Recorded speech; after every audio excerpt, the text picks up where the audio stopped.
अब प्रश्न ये उठता है कि कितना टाइम दिया जाना चाहिए पॉन्डर करने के लिए। अभियुक्त को अपने कन्फेसर रिकॉर्ड करने के बिंदु पर उसे विचार करने के लिए कितना समय दिया जाए, इस संबंध में Babu Bhai Uday Singh Parmar versus state of Gujarat 2006 supreme court, माननीय उच्चतम न्यायालय ने कहा कि the court must give sufficient time to an accused to ponder over as to whether he would make confession और नॉट। सफिशिएंट टाइम से क्या मतलब है? कितना समय सफिशिएंट होगा, यह केस टू केस डिफर करेगा।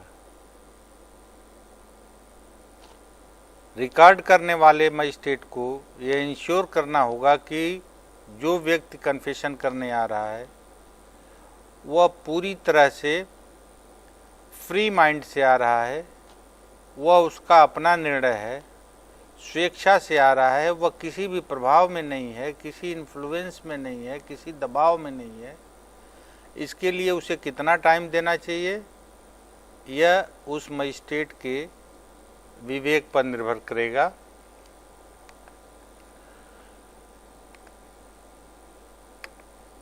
Sarwan Singh Ratan Singh versus state of Punjab 1957 supreme court ने कहा था, accused person should at least be given 24 hours time to decide whether और not he should make a confession और नॉट। तो काफ़ी पहले जो है पूर्व में माननीय उच्चतम न्यायालय ने 24 आवर्स का मिनिमम टाइम देना आवश्यक पाया था उस मामले में। It may be noted that in the very same judgment it was stated that it would naturally be difficult to lay down any hard and fast rule as to the time which should be allowed to an accused person in given case before recording his confession under section 164 CRPC। Siddharth versus state of Bihar 2005 supreme court.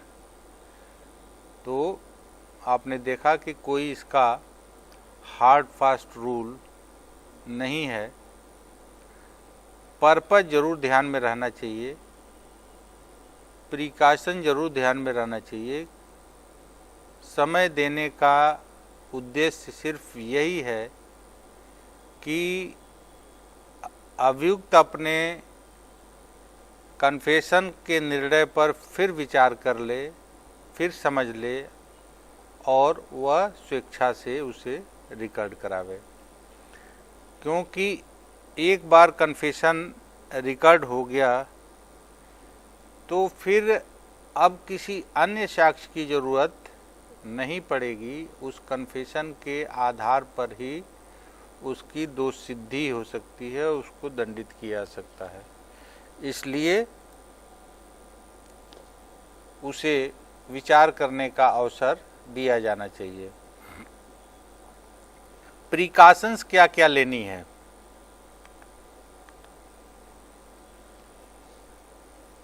ये Kuthu Gwala versus state of Assam 1981 criminal law journal 424, इसमें कहा गया कि pointed question पूछना चाहिए magistrate को,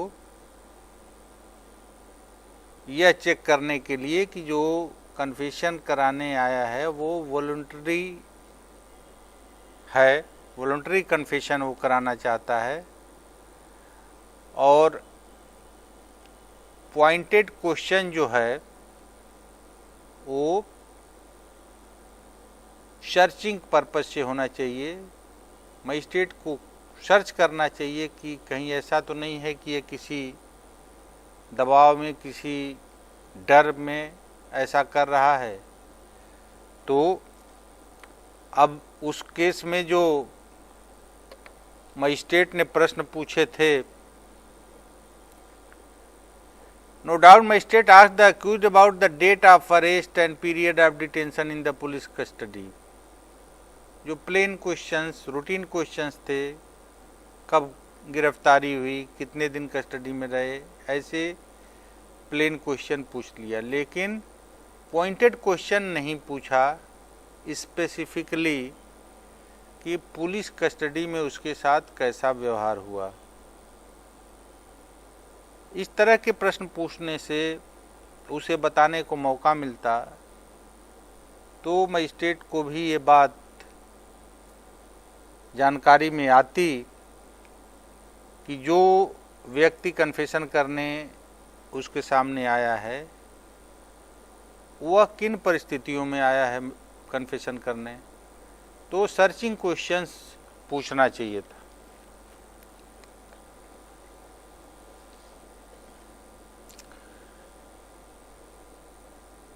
उस मामले में मजिस्ट्रेट ने यह भी नहीं पूछा कि वह कन्फेशन क्यों करना चाहता है,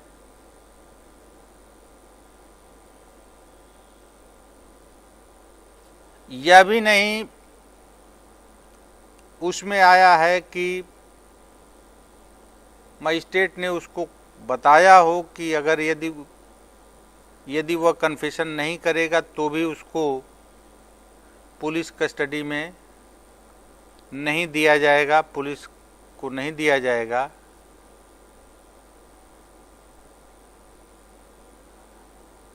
इन सारे प्रश्नों को बहुत ही आवश्यक माना है कोर्ट ने। इस तरह के सर्चिंग क्वेश्चंस उसको भीतर विश्वास जगाने वाले क्वेश्चन, उसको भय से बाहर निकालने वाले क्वेश्चन, ये सारे क्वेश्चंस उससे पूछने चाहिए। State of Assam versus Rabindranath Guha के मामले में गुवाहाटी हाई कोर्ट ने कहा है, It may be noted that the police took the accused to jail and brought him from the jail custody. As such, the learned magistrate was obliged to give the accused sufficient time to reflect. It was denied. तो reflect करने का time भी नहीं दिया magistrate ने, सीधे जो है जेल कस्टडी से मजिस्ट्रेट के सामने लाया गया। और स्टेट ऑफ आसाम में जो उसका कन्फेशन रिकॉर्डिंग करने का एक फॉर्म है, उसके कॉलम 2 और 3 को ब्लैंक छोड़ दिया गया था। तो कहा गया कि मजिस्ट्रेट ने जो है सेक्शन 164 के प्रावधानों का वायलेशन किया और हाई कोर्ट रूल्स का भी वायलेशन किया और कन्फेशन को एब्जर्व किया उस मामले में जो है। तो ये सारी चीज़ें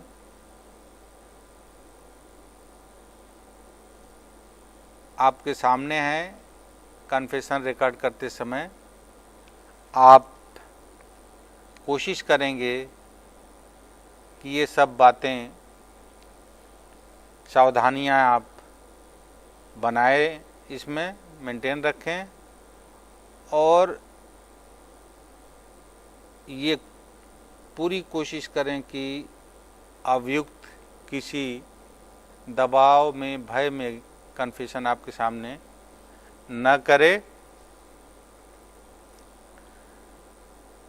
रविंद्रनाथ गुहा के मामले में कुछ प्रश्न जो मजिस्ट्रेट ने किए थे, उनका नमूना भी माननीय न्यायालय ने अपने जजमेंट में दिया है।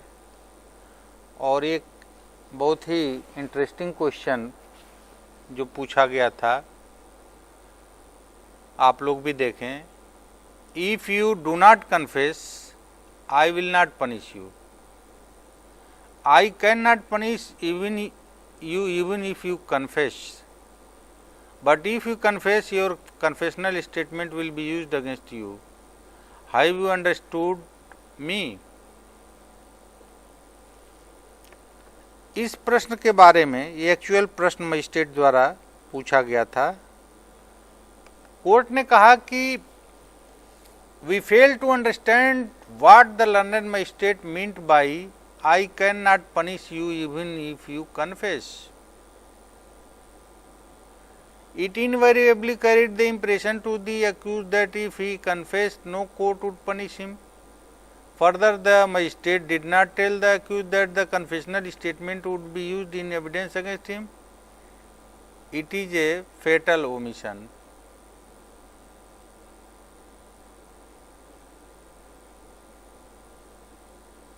मजिस्ट्रेट साहब ने कहा कि मैं तुम्हें दंडित नहीं कर सकता, यदि तुम कन्फेस कर भी लेते हो तो भी दंडित नहीं करूंगा, कर सकता हूं। आई कैन नॉट। इस प्रश्न से, इस एश्योरेंस से उसे ये लगा कि उसे कोई उस स्टेटमेंट के आधार पर पनिश नहीं कर सकता। मजिस्ट्रेट साहब ने यह भी नहीं बताया कि जो स्टेटमेंट देगा वह उसके खिलाफ साक्ष्य में प्रयोग में लाया जाएगा। ये सारी चीज़ें लैकिंग थी on the part of magistrate, और कोर्ट ने उस कन्फेशन को ऑब्जर्व किया और ये कहा कि these questions were misleading in view of the prolonged detention in police custody, the slipshod manner of the recordings, omissions to fill in the columns required by the law to be filled in, and the completion of the entire proceeding of recording confession within 65 minutes compel us to conclude that it must be observed. It was recorded in violation of law as well as the norms of justice. Further, the accused was entitled to legal aid being an indigent person and he was deprived of his constitutional right.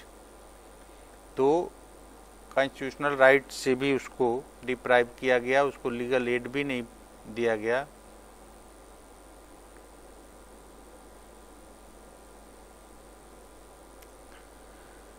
Section 164(3) में स्पष्ट रूप से कहा गया है कि यदि वह मना करता है कन्फेशन करने से तो उसको पुलिस कस्टडी में नहीं रखा जाएगा।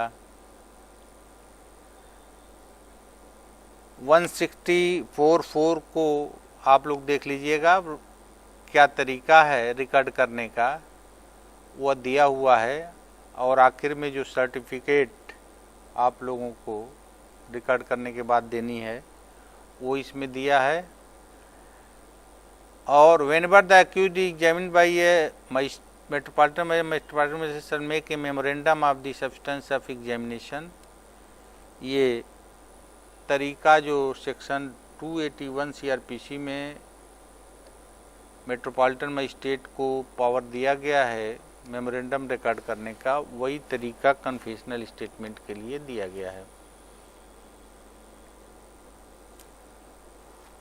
अदर मजिस्ट्रेट्स के लिए सब क्लास 2 में दिया है 281 में, और ये language whether both can be administered to the accused before recording confessional statement। तो जब आप लोगों के सामने एक्चुअली कोई कन्फेशन रिकॉर्ड होने आएगा तो बहुत छोटे छोटे सवाल आपको परेशान कर सकते हैं। मसलन एक यही सवाल है कि क्या उसको ओथ एडमिनिस्टर किया जाएगा कि नहीं किया जाएगा। तो इसके लिए आप सब सेक्शन 5 सेक्शन 164 का पढ़ेंगे तो वहीं क्लियर हो जाएगा। एनी स्टेटमेंट अदर देन ए कन्फेशन, ये ब्रैकेट में है, made under sub section shall be recorded in such manner hereinafter provided for the recording of evidence as is in the opinion of magistrate best fitted to the circumstances, and the magistrate shall have power to administer oath to the person whose statement is so recorded। तो आप इसको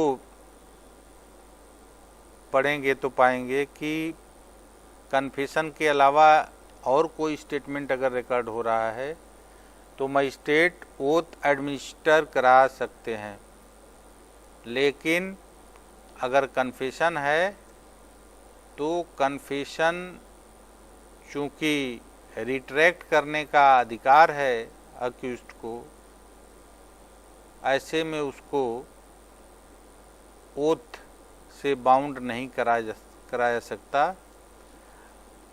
confessional statement record करते समय किसी oath को दिलाने की आवश्यकता नहीं है, नहीं दिलाया जाना चाहिए।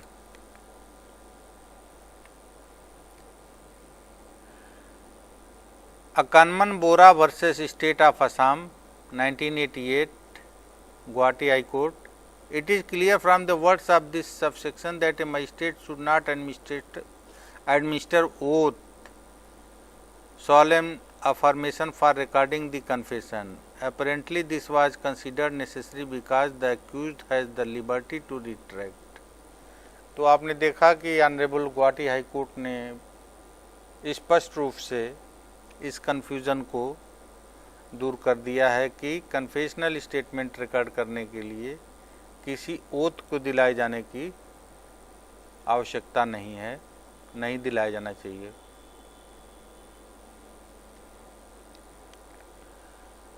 What will be the effect if oath administered? अगर ओथ दिला गया तो उसका असर क्या होगा? इस अकानमन बोरा के ही मामले में कहा गया कि if magistrate administered the oath before recording confession, it would not be open to the accused to retract. तो वो रिट्रैक्ट नहीं कर पाएगा subsequently before the trial, because in that case he would be subject to the consequences of oath solemn affirmation. So I share the opinion of my learned senior brother in holding that giving an oath solemn affirmation before recording confession of the appellant in this case has vitiated the confession. तो उसका result ये हुआ कि confession vitiate कर गया और admissible वो नहीं रह गया एविडेंस में। Whether is it mandatory to provide legal aid at the time of recording confession? ये राजस्थान हाई कोर्ट ने स्टेट ऑफ राजस्थान वर्सेस दरबारा सिंह 2000 में कहा है कि यह जो है moreover this constitutional obligation to provide free legal aid service to an indigent accused does not arise only when the trial commences but also attaches when the accused is for the first time. तो for the first time accused arrest होता है और उसकी personal liberty खतरे में आती है, तो उसको ये लीगल एड की सुविधा तभी दिया जाना चाहिए। उसको वेट नहीं किया जाना चाहिए कि ट्रायल शुरू होगा तब दिया जाएगा, क्योंकि उसको बेल के समय में लीगल एड की सहायता से वह बेल अप्लाई कर सकता है, रिलीज़ की बात अपनी कर सकता है, रिमांड को रजिस्ट कर सकता है। तमाम तरह के जो अन्य अक्यूज्ड को फ़ायदे मिलते हैं वह ऐसे अक्यूज्ड को भी मिलना चाहिए जिसको लीगल एड की आवश्यकता है।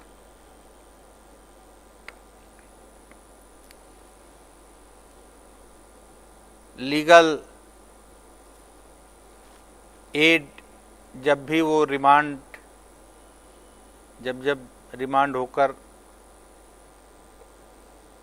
कोर्ट से रिमांड किया जाएगा, रिमांड के लिए लाया जाएगा, सभी स्टेजेस पर ऑनरेबल कोर्ट ने कहा है कि not only at stage when he is first produced before the magistrate, as also when he is remanded from time to time. तो ये लीगल एड उसको दिया जाना चाहिए। If free legal aid enshrined in the Constitution and also in the Code of Criminal Procedure means anything to a needy person, it should begin from the moment when a poor and needy person is apprehended by the police। तो actually जब भी apprehension है उसको और वो गरीब है, उसको आवश्यकता है लीगल एड की, तो उसको देन एंड देयर वह प्रोवाइड किया जाना चाहिए। और प्लांट के पौधे को सूख जाने के बाद उसकी जड़ों को सींचने का कोई फ़ायदा नहीं होगा। जब useless to allow the roots to dry and thereafter to water the plant, जड़ ही जब सूख जाएगी तो पौधा भी सूख जाएगा। जड़ सुखा करके और फिर पानी देना कोई फ़ायदे का काम नहीं होगा, इसलिए जड़ को सूखने नहीं देना है। एप्रीहेंशन के टाइम से ही गरीब व्यक्ति को लीगल एड की सुविधा मिलनी चाहिए। अब हम देखेंगे कि कहाँ पर ये कन्फेशन रिकॉर्ड किया जाना चाहिए और कन्फेशन रिकॉर्ड किए जाने का समय क्या होगा। तो इस संबंध में उत्तर प्रदेश गवर्नमेंट के स्टैंडिंग ऑर्डर्स हैं, जो कि appendix 19 page 566 manual of government orders 1954 edition में दिया हुआ है। इसको ऑनरेबल सुप्रीम कोर्ट ने Ramchandra versus state of Uttar Pradesh 1956 के मामले में इस स्टैंडिंग ऑर्डर का उल्लेख किया है और कहा है कि the first rule there of says that confessions may ordinarily be recorded in open court and during court hours unless for exceptional reasons it is not feasible to do so। तो जो जनरल रूल है वो ये है कि confession open court में record किया जाना चाहिए और कोर्ट आवर्स में रिकॉर्ड किया जाना चाहिए। तो स्थान और समय दोनों जो है इस स्टैंडिंग ऑर्डर के द्वारा क्लियर किया गया है। लेकिन एक्सेप्शन हर नियम का होता है। एक्सेप्शनल रीजंस देते हुए अगर फिजिबल नहीं है उस समय, तो उसके बाद में भी रिकॉर्ड किया जा सकता है। अन्यत्र चाहे मजिस्ट्रेट के विश्राम कक्ष में कोर्ट आवर के बाद, लेकिन वह केवल एक्सेप्शनल सर्कमस्टांस के लिए है, रीजन मेंशन करते हुए।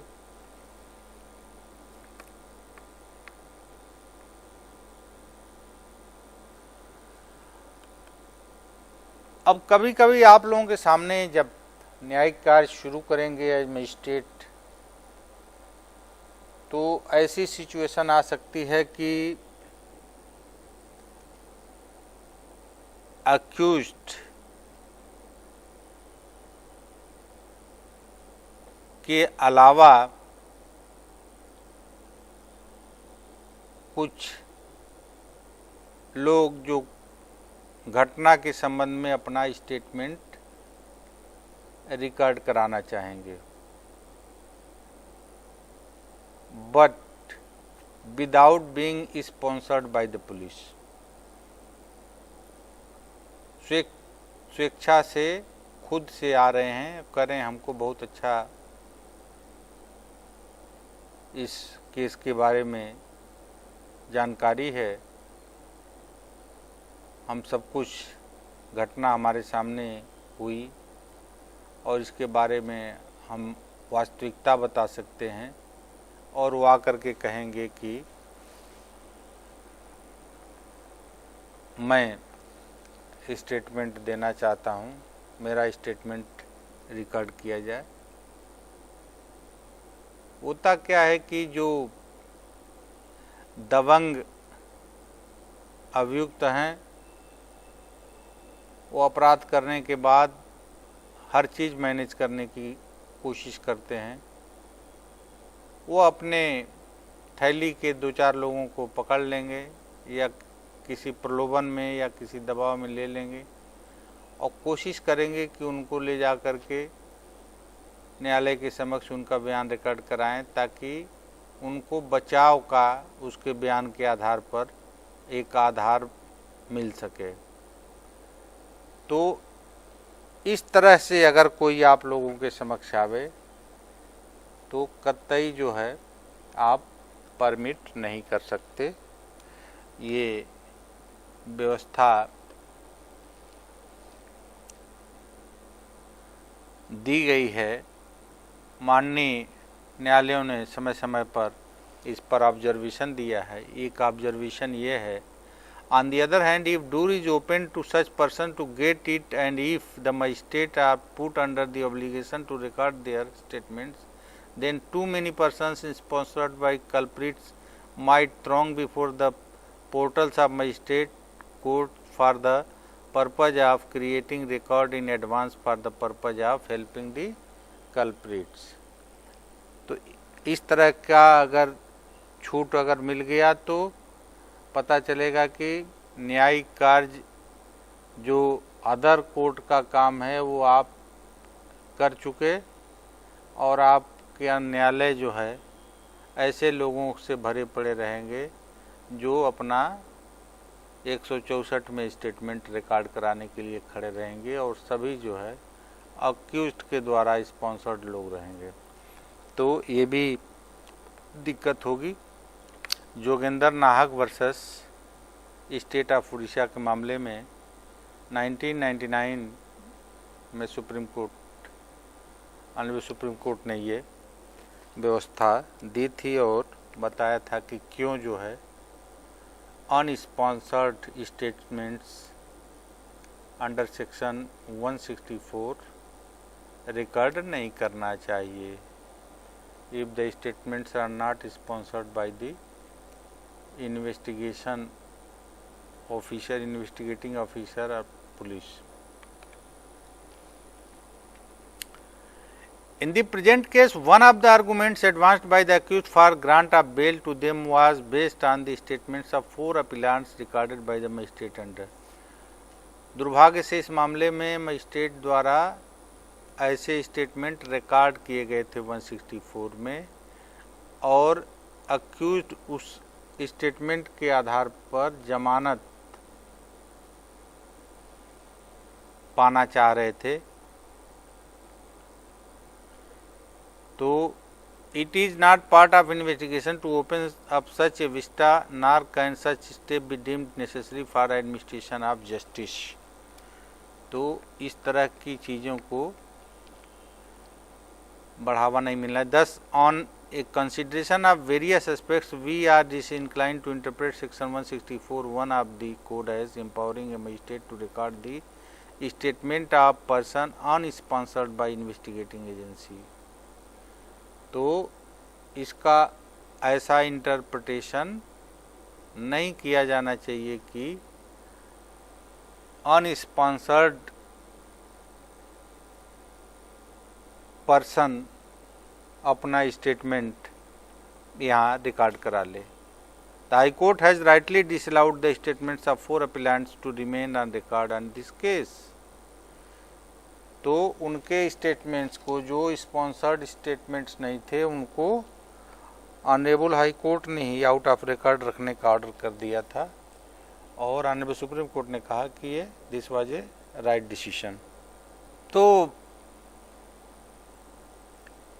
हम लोगों ने देखा कि कन्फेशन को रिकॉर्ड करने के लिए के पूर्व क्या क्या सावधानियां बरतनी चाहिए। Statement under section 164 other than accused record कराने के लिए क्या क्या रिक्वायरमेंट है, अनस्पॉन्सर्ड स्टेटमेंट नहीं रिकॉर्ड किए जाने चाहिए। अब हम थोड़ा सा इस पर ऐसे स्टेटमेंट्स की साक्ष्य में महत्व क्या है, इस पर विचार करेंगे। क्या ये सब्सटेंटिव पीस ऑफ एविडेंस के रूप में यूज हो सकता है या नहीं, इस पर विचार करेंगे। बालक Ram versus state of UP ये 1974 है, सुप्रीम कोर्ट, मिसप्रिंट होकर 18 दिख रहा है। तो ऑनरेबल सुप्रीम कोर्ट ने कहा कि ऐसे स्टेटमेंट्स का इस्तेमाल जो 164 में रिकॉर्ड होते हैं वह करबोरेशन या कंट्रडिक्शन के उद्देश्य से किया सकता है, सब्सटेंटिव पीस ऑफ एविडेंस वो नहीं होते।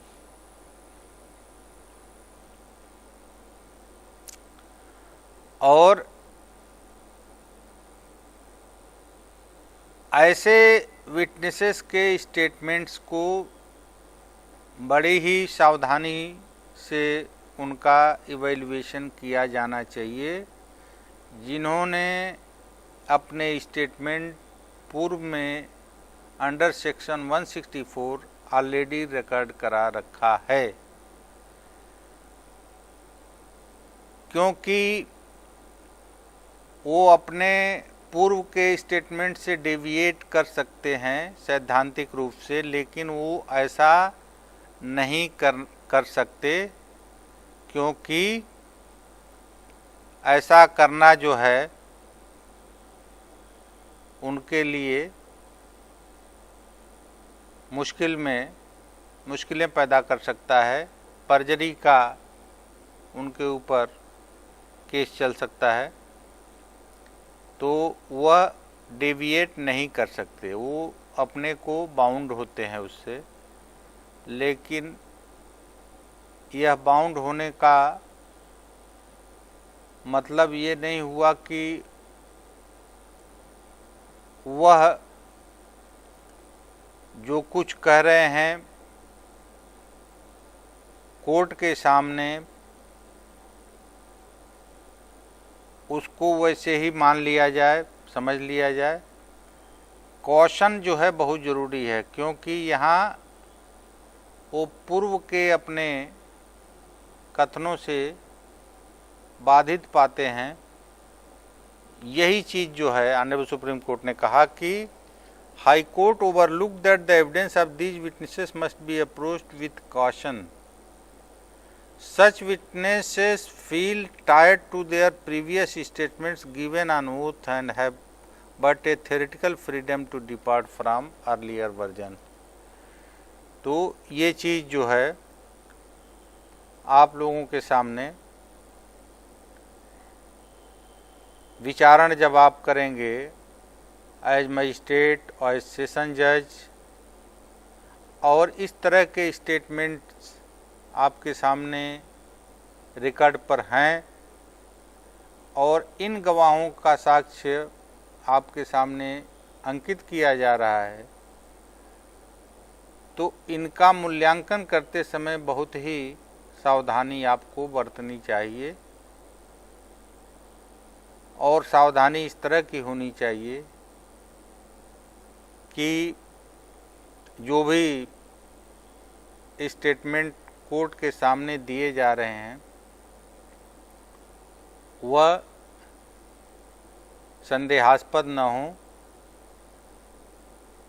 ऐसा न हो कि कहीं बाध्यता के कारण वो कुछ और सही बातें जो बताना चाह रहा है वो ना बता पाया हो, तो ये सारी चीज़ें आपके ध्यान में रहनी चाहिए। यही मतलब है ऑनरेबल सुप्रीम कोर्ट का इसमें बालक राम के केस में जो दिया गया है।